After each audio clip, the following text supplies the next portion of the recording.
grocery store, or I don't know. Okay, so it all depends. Collaborative sense making. So these are all bits and pieces of this transactional model. Collaborative sense making. So meaning emerges from our interaction, our transaction with other people. Meaning is created, and it's messy because meaning is never settled. It's always constantly moving. So if I am, again, at a doctor's office or something like that, we are talking with one another, verbally, non-verbally, whatnot, and the meaning of our interaction sort of emerges in that. I can say I have a headache, whatever, that won't go away, and the doctor responds in a particular way, and so it emerges through that process that,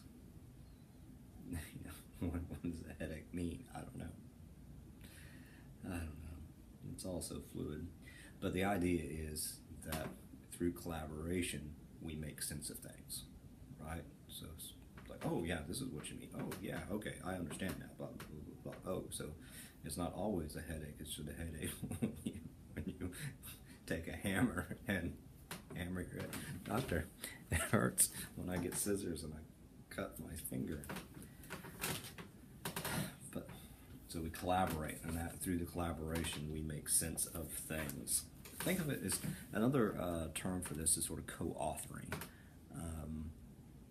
And think, I mean, we always have certain perspectives and interpretations of what people are saying, and that's the idea of this sort of collaborative sense making. Think of a movie about health or whatever. You might interpret it a certain way, while somebody else might interpret it another way. Even a movie, and you have collaborated in some sort of meaning, even though the meaning here for you might be different from the meaning over here, because the meaning itself is messy. Is that helping at all? But meaning is not someplace out there. Meaning emerges from the interaction. We have multiple levels of meaning, content and relational messages that a lot of you might be familiar with. Content is sort of definitional stuff, what's going on here. I have a headache, right? The relational is more sort of what relational messages am I offering? I mean, there's a big difference between I have a headache, or I have a headache, I have a headache, or I have a headache. You sort of create a sense of a relationship particularly through your non-verbals. So again, we're collaborating. There's multiple layers of meaning, relational, and content. There's always going to be context and culture, right? All this, the way we are brought up, we see the world in particular ways. We create norms, and when we create norms, unfortunately, those things that don't meet the norms are bad. I mean, think of health in general. When we have this norm, this is what a healthy body is. And if you're, for instance, blood pressure, if you're above that norm, you have high. If you're, weight, if you're above that, so we create this sort of norm. And that changes per context, right, or culture in lots of different ways. Think of the idea of ableism, which is like sexism, racism, whatever. It's this idea that the physical body, if it is working properly, you are able. If you're not, if something is wrong, you got a limb chopped off in a little tree thing, or you accidentally sawed off your arm. And then you become disabled. Why is that disabled? Think of mentally ill and how it's all this type of stuff. So why is there a stigma, right? Why? And that's changing. But we have to consider culture and context and everything like that. And we generally need to fight against ethnocentrism. And if you don't know what that is, then that's bad. Ethnocentrism is basically this idea that, okay, my culture is, the way we do things is the best way of doing things. And you have to get out of that. A lot of people try different things to, keep them healthy. A lot of supplements. a supplement here, and I'll take a vitamin. I figure if I just take a vitamin every day, I'll live to 180. But generally speaking, we have to understand that people think about health in lots of different ways, and it depends on their culture. And we can't just say, "Oh God, that's stupid." And if you sacrifice a goat or something like that, and maybe, I don't know, who knows? I don't know. I like goats. But in any case, so we have to think about that as well. So this whole notion of the transactional model is just sort of a complicated way, or a pretty thorough way of thinking about how communication works, particularly interpersonally when we are communicating with other people. That we work together to create the meaning of what's going on here. There's always multiple layers of meaning, and we always have to consider the context and the culture and how that impacts how all the above sort of works. Okay. So, what's health comm? It's a monkey. It's actually a chimpanzee. Chimp. Dr. Chimp. That's the name of that picture I found. I just think monkeys are funny. The monkey chimp. So this dude, or this whoever this is trying to figure out what health comm is. And we're not monkeying around here. So the definition is really vague. What is health communication? The way, it was from 1992. The way we seek, process, and share health information. Oh, I get it now. God, it's just so clear to me. Okay. But, in a way, it's everything. If we're looking, for health information, we go on WebMD to find out that we're dying. The way we process, you need to, take 2 and call me in the morning. 2 aspirin? No. 2 Advil? All this type of stuff. Okay. So, box 1-4 actually is pretty good so far as the basis for health communication from Leonardo DiCaprio. Oh no, that's Da Vinci. What is health? How do we make sense of health? All these questions sort of are components of health comm. And I like the history of the sort of interdisciplinary field. Actually, I found a picture from the 1960s. This is when health comm as a sort of a discipline was invented.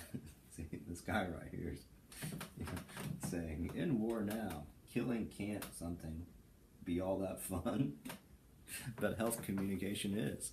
So that's what's that guy doing? All right.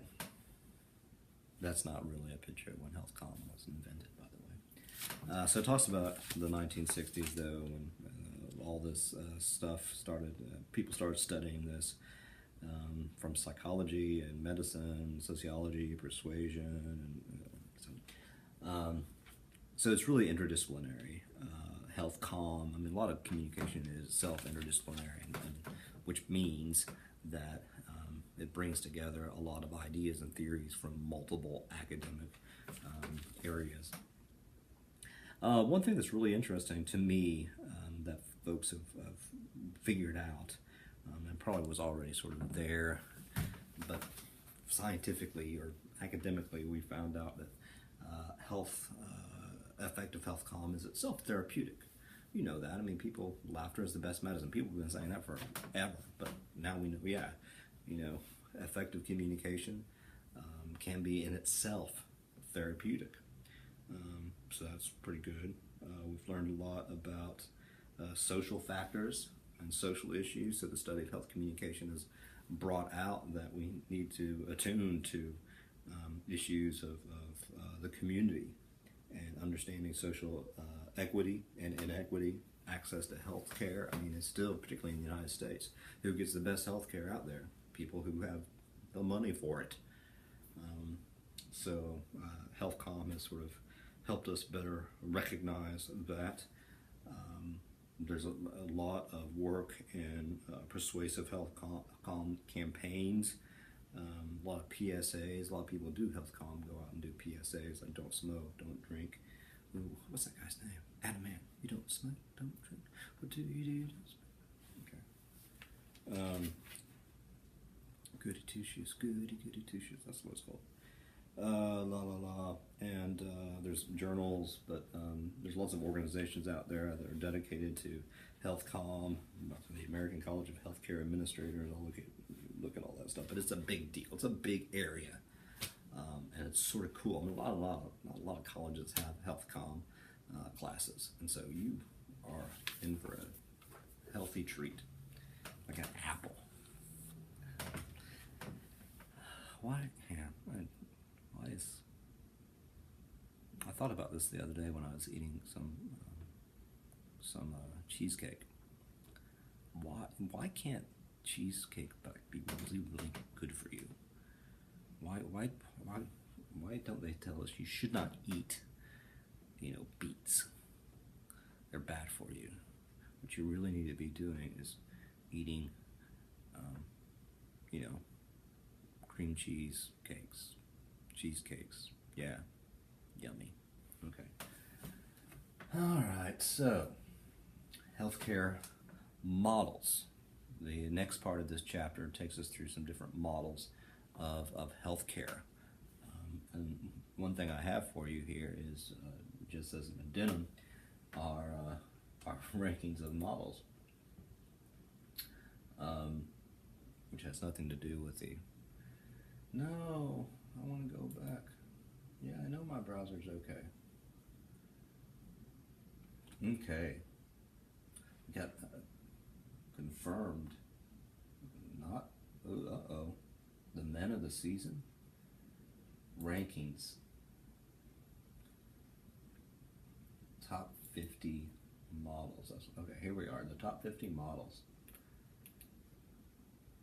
Adrian, I don't know who these people are. And then we got the men. I don't know who these people are. It stops right here. Or I want to stop it, but I'm like right there. Oh, the sexiest man. Oh. Where am I? Real men wear pink. Yeah, you betcha. Okay, so that's all fun. So healthcare models. And by the way, we live in the wild, wild west, right? Western civilization, Western day. And so I have for you the YouTube video from the Escape Club, Wild, Wild West. I think it came out in 1988. Okay, so if you want to watch that, it's very educational. So the first big model is the biomedical, right? Body machine.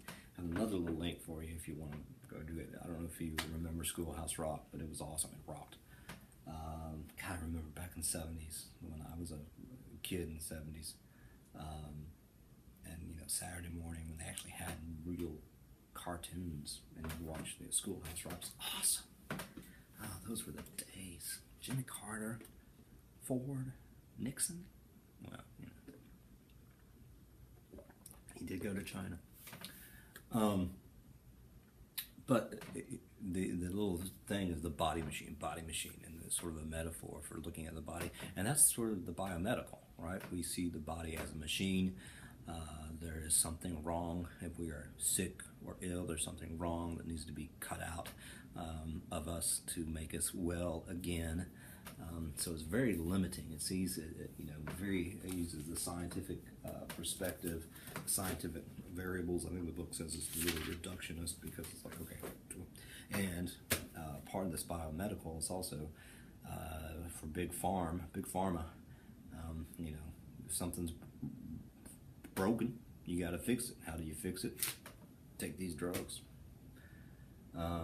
Lots of jargon out there. There's the little example. I walked into the trauma center. They told me that Justin had suffered severe trauma to his brain, a subarachnoid hemorrhage. Subarachnoid. Is that how you say that? See, I can't say it. A Sylvian fissure, or that the right posterior fossa, frontal lobe. That sounds like a nasty word.